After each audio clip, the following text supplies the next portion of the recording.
उत्तर Korea द्वारा 2024 में परमाणु शस्त्रागार बढ़ाने की योजना के बीच किम जोंग उन की युद्ध की चेतावनी।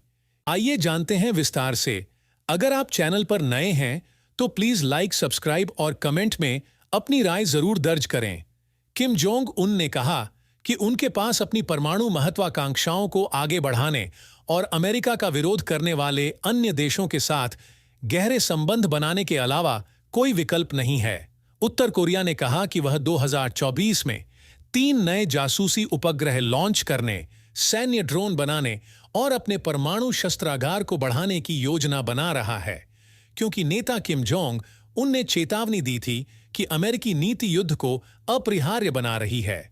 राज्य मीडिया ने रविवार को बताया, युद्ध शब्द एक अमूर्त अवधारणा नहीं बल्कि एक यथार्थवादी वास्तविकता बन गया है, किम ने कहा जब उन्होंने सत्तारूढ़ पार्टी की 5 दिनों की बैठकों के समापन पर अमेरिका पर लंबी टिप्पणी की, जिसमें आर्थिक, सैन्य और रॉयटर्स ने राज्य समाचार एजेंसी केसीएनए के हवाले से बताया कि आने वाले वर्ष के लिए विदेश नीति के लक्ष्य। राज्य समाचार एजेंसी केसीएन के अनुसार उन्होंने कहा, दुश्मनों द्वारा हम पर आक्रमण करने की लापरवाह चालों के कारण यह निश्चित है कि कोरियाई प्रायद्वीप पर किसी भी समय युद्ध छिड़ सकता है। किम ने सेना को किसी भी हमले के जवाब में यदि आवश्यक हो तो परमाणु बम सहित दक्षिण कोरिया के पूरे क्षेत्र को शांत करने के लिए तैयार रहने का आदेश दिया।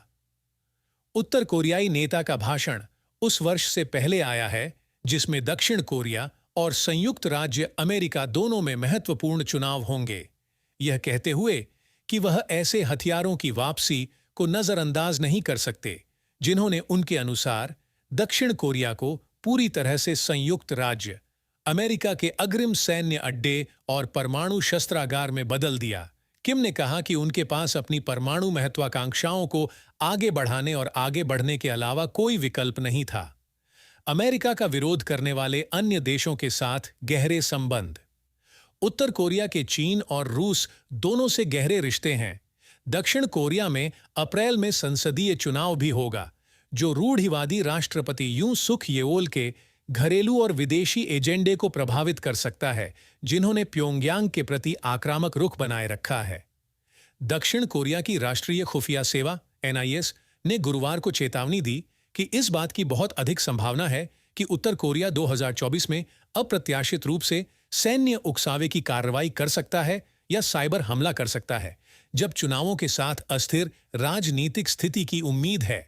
किम ने दक्षिण कोरिया के साथ एकीकरण की संभावना से भी इनकार किया है और देश को दक्षिण कोरिया के प्रति अपने सिद्धांतों और दिशा को मौलिक रूप से बदलना होगा।